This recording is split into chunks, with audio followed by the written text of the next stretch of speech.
impresse due paraulas pro narre i sovenni a no e pro sistema un po' ammirazione intenso pro Claudia Zuccheruccio. D'altra osa pro me non poteva piacere mancare susta. Anda bene a fare un altro partidello, un altro sozio, un altro movimento. Però in Sardegna noi teniamo un problema a mano. S'unidade. S'unidade de sus movimientos anticolonialistas, de su mundo sardista, de su mundo indipendentista. E dunque, tocca si ponere in mente un movimento che per tenere a vida.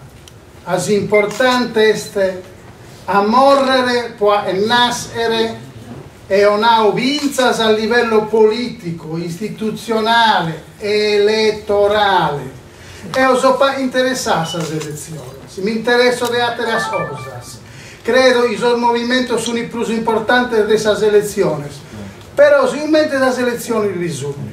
Noi stocca e nos ponimos in mente i province, sos polos italianistas, colonialistas, depimus tenere un polo totu sardu, un polo namus plurale, un sensibilità de vivinzas diversas, plus manca o plus pausa manca, plus moderados o nono.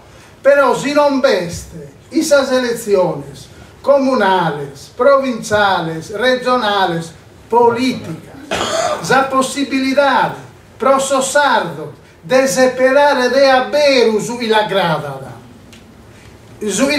di teste, los sardos unidos contra los polos políticos italianos e pa mi interessa si ustos polos nana isuni de manca o non de manca.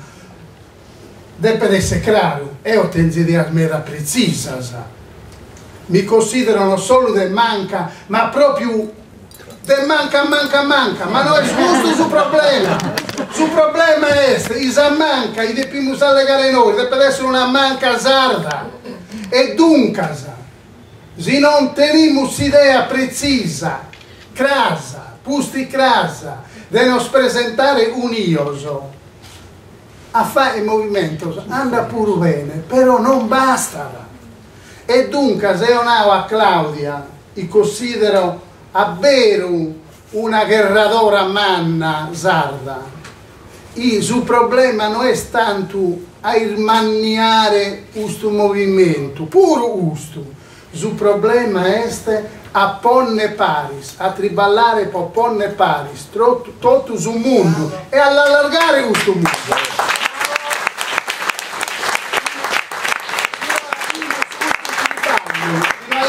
Su triballo io credo che il triballo nostro dia o fruttos e dunque viva Sardegna libera, però mescamente viva l'unità di tutto il movimento, ma a veru a triballare in questa direzione. E dunque questa preoccupazione di cada noi deve essere certo di rimanere sul movimento suo.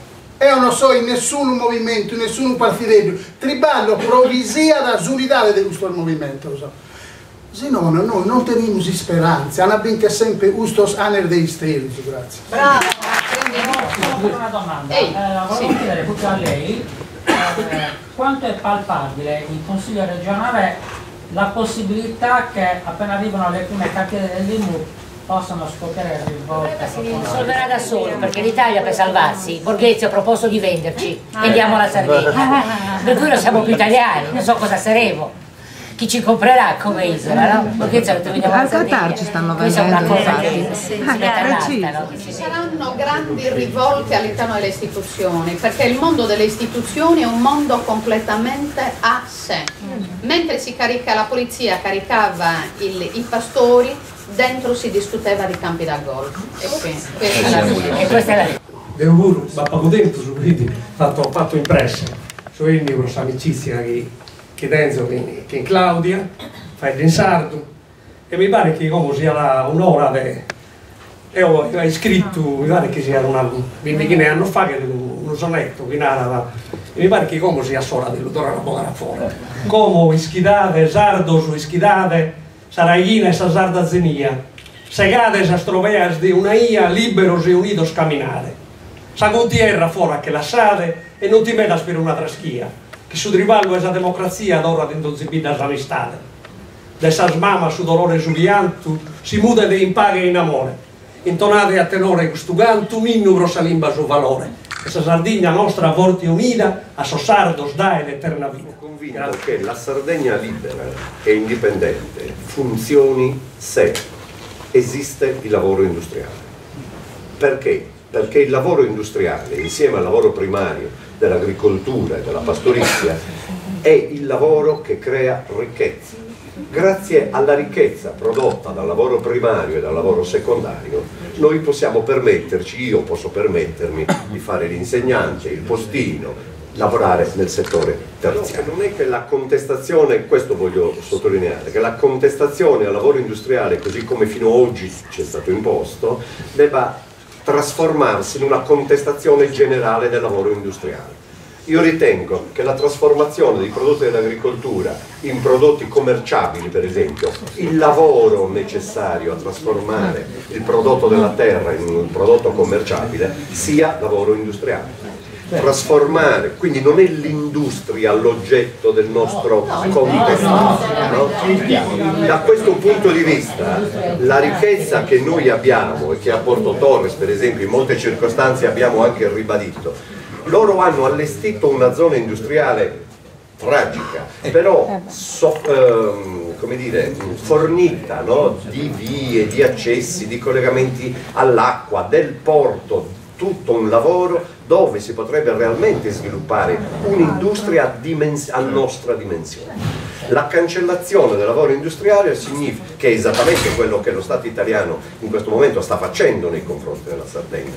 Se mi è consentito un piccolissimo aneddoto, in un confronto con la FIOM nazionale italiana, dico che pure apprezzo come sindacato per le lotte che fa e per la determinazione con le quali le compie. Ho detto, ok, noi per dire nel mio posto di lavoro abbiamo fatto uno sciopero ciclopico in solidarietà con i lavoratori della Fiat. Benissimo, la solidarietà si fa e ci mancherebbe altro. E gli ho chiesto, ma vorrei capire come mai soltanto 3 o 4 anni fa in Sardegna c'erano 60 industrie metalmeccaniche e oggi ce ne sono 10 e io non ho visto nessuno sciopero nazionale italiano in solidarietà con i lavoratori sardi perché chiudevano quel tipo di industria.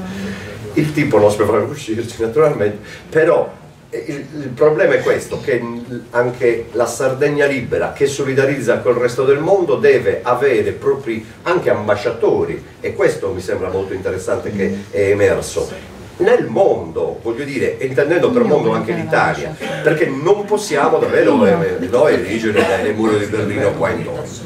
Allora, per tutto questo però naturalmente noi abbiamo bisogno dell'energia e non essere una piattaforma dove passa l'energia, il metano in questo caso, ma ancora di più le produzioni energetiche che in Sardegna vengono fatte e attraverso il Saccoie, il Sapei trasferiamo pari pari nell'industria, nel nord industrializzato dell'Italia. Quindi dobbiamo lanciare anche parole d'ordine fortissime. I sardi, così come tutto il resto del popolo italiano, credo, di ogni regione del sud per esempio, hanno abbondantemente pagato questi 4 fili che l'ENI, o l'Enel in quel caso, ha steso 40 e 50 anni fa. Li abbiamo abbondantemente pagati. La eolica si mantiene un piccolo nostro comune.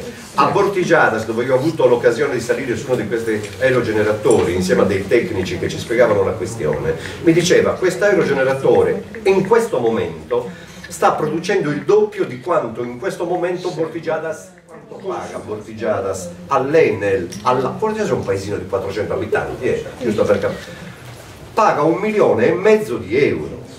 Sapete quanto costa un aerogeneratore? Costa 1 milione di euro e te lo dà l'Unione Europea. Vuol dire che lì posso fare il lavoro, anche il lavoro industriale o di trasformazione, se l'energia non costa. E noi abbiamo, siamo in un posto dove c'è vento, dove c'è sole, dove c'è la Sardegna libera passa sicuramente attraverso il lavoro, passa attraverso l'energia, la gestione della nostra energia, rinegoziando con lo Stato italiano e con la multinazionale, la seconda, la terza multinazionale del mondo, che è l'ENI, che è italiana, quindi tutto questo pacchetto.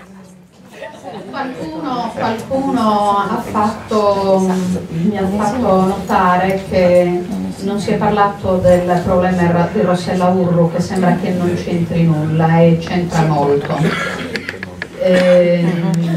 Noi dobbiamo iniziare in quanto sardi a riappropriarci della sovranità in politica internazionale, perché noi storicamente abbiamo avuto le relazioni internazionali con i paesi ad esempio del Maghreb. Sino ai primi del Novecento si stampavano a Cagliari 3-4 testate in lingua araba, che vuol dire che le nostre relazioni culturali, commerciali e di scambio in generale erano veramente molto strette. Adesso ci hanno tolto anche la Tirrenia, per cui per andare a Tunisi ci vogliono 4 giorni, perché in 4 giorni. L'imminente liberazione è una notizia che è partita proprio dai rapitori, perché avevano necessità di lanciare nuovamente la questione del rapimento sulla stampa mondiale. Al Jazeera è caduta nella trappolina e ha mandato in onda un comunicato che non era assolutamente vero, era del tutto infondato, e lì tutti sapevano. Comunque le notizie trapelano. Va bene, speriamo che presto questa ragazza... Teniamo i contatti stretti, perché bisogna passare all'azione, anzi stiamo già lavorando, però ci dobbiamo coordinare.